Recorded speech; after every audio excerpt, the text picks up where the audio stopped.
गौतम अडानी पिछले 3 साल में 15 नंबर पे वो था, दूसरे नंबर पे पूरी दुनिया में पहुंच गया। क्या वो देश है? हम क्या खुशी मनाएं? हमारी रसोई में तेल नहीं है, नमक नहीं है, बच्चों की शिक्षा का क्या होगा, स्वास्थ्य का क्या होगा?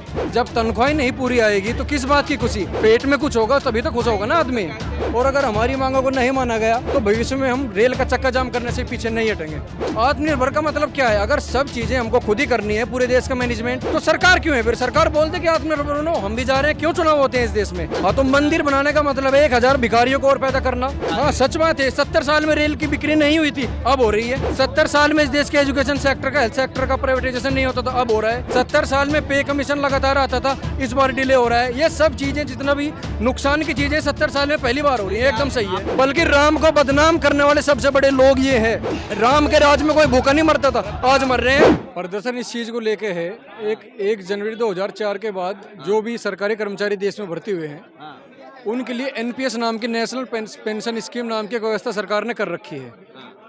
उसे जो पुरानी पेंशन थी, नौकरी के बाद में जो खास परसेंटेज कर्मचारी को मिलता था, वो प्रावधान खत्म कर दिया गया है। एक तो हमारे मांग ये है आज इकट्ठा होने का कि बुढ़ापे की जो एक सामाजिक सुरक्षा होती है, जिसे मजदूरों ने सैकड़ों साल के संघर्ष से हासिल किया था, पुरानी पेंशन स्कीम लागू की जाए हर एक कर्मचारी पर, हर एक रेल कर्मचारी को। एक तो चीज़ ये है।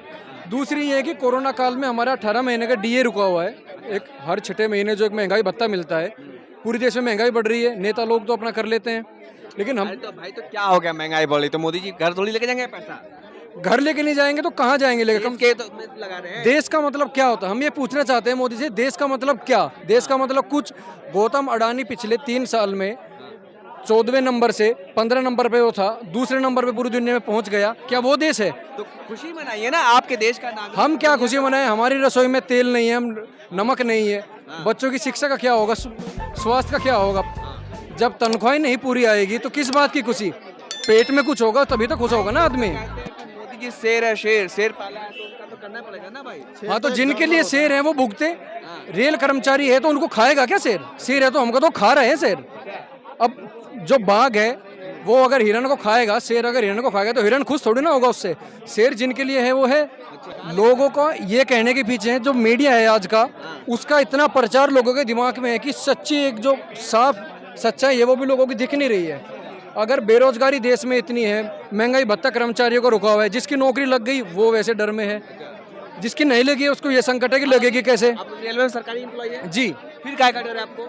हमको ये डर है कि हमारी पुरानी पेंशन स्कीम होगी या नहीं होगी, एक डर है। दूसरा डर ये है कि लगातार यूनियनों को कमजोर करने का काम किया जा रहा है, ये दूसरा डर है। तीसरा डर ये है कि हमारा जो महंगाई भत्ता रुका है वो आएगा नहीं आएगा। हम लगातार कर्ज में है, अगर हमारी तनख्वाह ही पूरी नहीं आएगी, एक सरकारी कर्मचारी के जो हक होते हैं वो हमें नहीं मिलेंगे, तो हम लगातार कर्ज में जिंदगी जिएंगे तो क्या तो हम रेल सेवा कर लेंगे, क्या हम देश सेवा कर लेंगे? तो ये हमारी सब मांगे हैं, इस चीज़ के लिए आज हम यहाँ इकट्ठे हुए हैं। आज हमारी 1 दिन की भूख हड़ताल है, और अगर हमारी मांगों को नहीं माना गया तो भविष्य में हम रेल का चक्का जाम करने से पीछे नहीं हटेंगे। कहते तो भाई कि मोदी जी जो कर रहे हैं देश के ही काम आएगा सारा कुछ। तो देश के काम आने का मतलब फिर वो ये बात है, देश का मतलब होता क्या है? देश के काम का मतलब क्या होता है?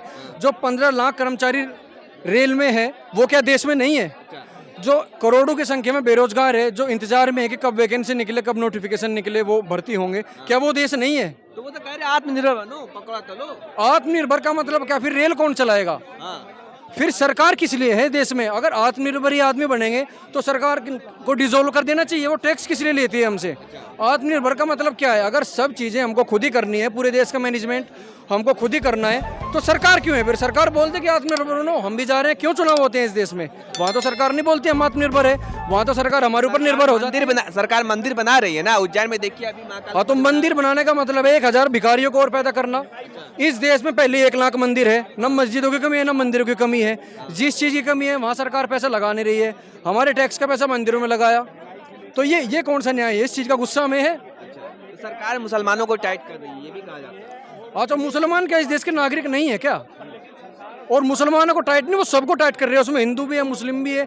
ये जो जहर है इसी से हमें निकलना है, चाहे वो कोई रेल कर्मचारी हो, चाहे कोई आम नागरिक हो। कि हिंदू और मुस्लिम की जो नफरत है, जब तक इससे हम बाहर नहीं आएंगे, हम कोई भी लड़ाई नहीं लड़ सकते, कोई भी संघर्ष हम नहीं कर सकते।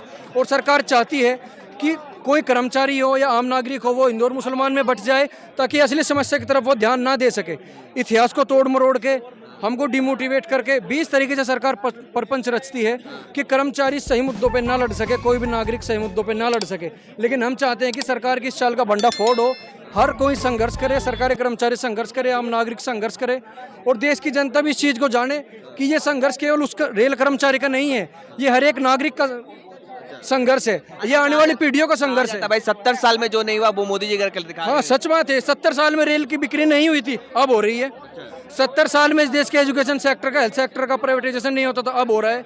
70 साल में पे कमीशन लगातार आता था, इस बार डिले हो रहा है। ये सब चीजें जितना भी नुकसान की चीजें 70 साल में पहली बार हो रही है, एकदम सही है। तो गजब बात कर रहे हो, कांग्रेस ने कुछ किया नहीं देश में, मोदी जी कर रहे तो आप बोल रहे हो। जिन चीज़ों को सरकार आज बेच रही है, जिन सारी व्यवस्था को आज सरकार बेच रही है, जिन कानूनों को बचाने के लिए, जिन हकों को बचाने के लिए आज हम लड़ाई लड़ रही है, वो पिछले 70 साल में कौन गवर्नमेंट ने दी है। हम कांग्रेस के कार्यकर्ता नहीं है, हम उसकी वकालत नहीं कर रहे हम, लेकिन ये कहते हैं कि जितना रेल कर्मचारियों ने अपने संघर्ष से हासिल किया था, कांग्रेस ने भी कोई हमको थाली में परोस के नहीं दिया था कुछ भी, वो भी रेल कर्मचारियों ने अपने संघर्ष से हासिल किया था। जो हमने संघर्ष से हासिल किया था, 1960 की चाहे हड़ताल हो, 1968 की हड़ताल हो, 1974 की हड़ताल हो, कोई भी देख ले, रेल कर्मचारियों का इतिहास बहुत स्वर्णिम अक्षरों से लिखा हुआ है। उन संघर्षों को आज ये सरकार 20 तरीके का डिजाइन करके पॉलिसी को हमसे आज छीनने का प्रयास कर रही है। इसके खिलाफ आज हमारी लड़ाई है। लग रहा है कि आप सीधा, मैं पूछता हूँ कि डर लग रहा है कि बिक सकते हैं रेल, निजीकरण हो सकता है। निजी बिल्कुल, सरकार 100 डेज एक्शन प्लान लेके आई थी अभी पिछले महीने, वो सोशल मीडिया पूरा वायरल हुआ। कोई भी पढ़ा लिखा आदमी जिसको थोड़ी सी भी समझ है उसको ध्यान से पढ़ेगा, पता चल जाएगा कि कितने शातिर तरीके से, कितने मान्यूट लेवल पर सरकार एंट्री करवा रही है प्राइवेट सेक्टर की। ये दो मुँहे लोग हैं, इन्होंने पिछले 8 साल में जितने भी बातें कही, इनकी कथनी और करनी में ज़मीन आसमान का फ़र्क है। ये क्या कहेंगे उससे हमें कोई मतलब नहीं है, ये करेंगे क्या हम उससे वो मैटर करते हैं, हम उससे तय करेंगे कि असल में होता क्या है। ये डीए रोक दिया, इंक्रीमेंट रोक दिया, पुरानी पेंशन लागू नहीं कर रहे, ठीक है, कितनी है प्राइवेट ट्रेन चलाने के लिए इन्होंने अनुमति दे दी।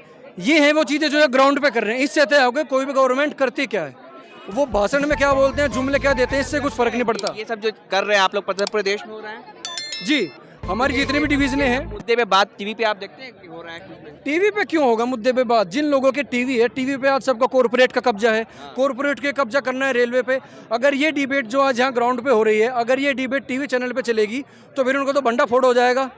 तो जो करोड़ों जनता जो टीवी डिबेट रात को 9 बजे प्राइम टाइम देखती है, वहाँ अगर इस तरह की डिबेट, ये मुद्दे आ जाएंगे तो लोग सड़कों पे आएंगे, तो वहाँ तो एकदम खिड़की बंद है। वो तो हिंदू मुस्लिम बिके हुए मौलाना और धर्मगुरु बैठे हुए हैं जो सारा दिन जहर की घुट्टी पिलाते हैं और वो सोचते हैं कि हम लोग आपस में सर फोड़ के मर जाएं। अरे भाई ये तो कहा जा रहा राम राज आ गया, अच्छे दिन आ गए। अगर ये रामराज है जिसमें भूख से लोग मर रहे हैं, जिसमें इतनी बेरोजगारी है, तो ऐसा रामराज कर्मचारी को नहीं चाहिए। हमें चाहिए अपना हक, ऐसे रामराज की जरूरत नहीं है। हमको बरगलाने की बात है, बल्कि राम को बदनाम करने वाले सबसे बड़े लोग ये हैं। राम के राज में कोई भूखा नहीं मरता था, आज मर रहे हैं। इन्होंने चाहे हिंदू धर्म हो, चाहे मुस्लिम धर्म हो, चाहे राम हो, सबकी पीठ में छुरा घोंपने का काम किया है और इन सब चीज से बदला लेने का काम आज कर्मचारी का भी है, आम नागरिक का भी है। वही काम आज हम कर रहे हैं।